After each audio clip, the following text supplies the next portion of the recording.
Hi friends, முருங்கைக்கீரை தோசை செய்யலாமா? முருங்கைக்கீரை அந்த மாதிரி ஆஞ்சிக்கோங்க. நல்லா துளுராக இருக்கிற முருங்கைக்கீரை எடுத்துக்கோங்க. மிக்சியில் போட்டுக்கோங்க.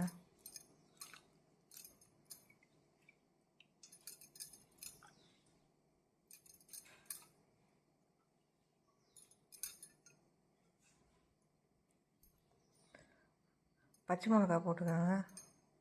இஞ்சி போட்டுக்கோங்க. மிக்சியில் ரன் பண்ணிக்கோங்க.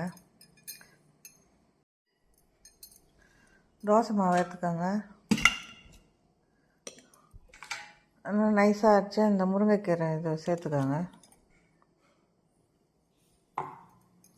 நல்லா கலந்துக்கோங்க.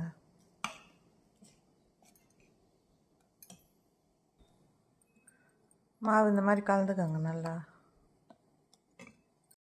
முருங்கைக்கீரை மாவு நல்லா கலந்துக்கின்னு தோசைக்கல் வச்சுக்கோங்க.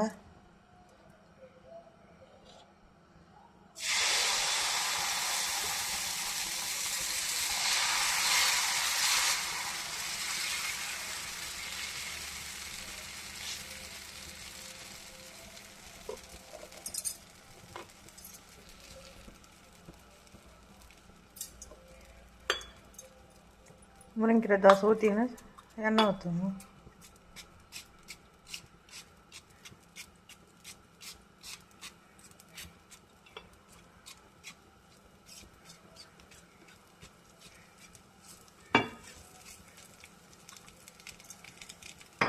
நல்லா செவக்கிட்டோங்க.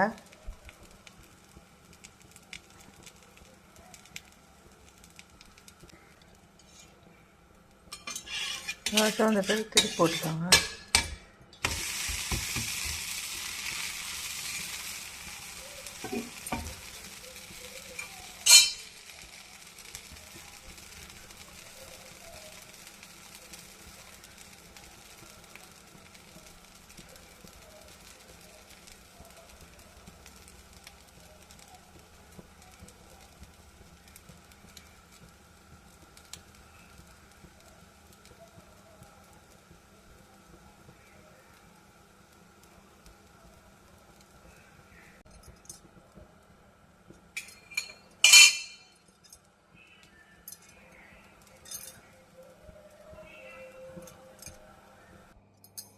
இந்த முருங்கைக்கீரை தோசை நல்லா கிறிஸ்பியாக இருக்குது பாருங்கள்.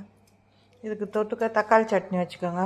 முருங்கைக்கீரை குழந்தைங்களுக்கு இந்த மாதிரி தோசை, இட்லி இது மாதிரி செஞ்சு கொடுங்க.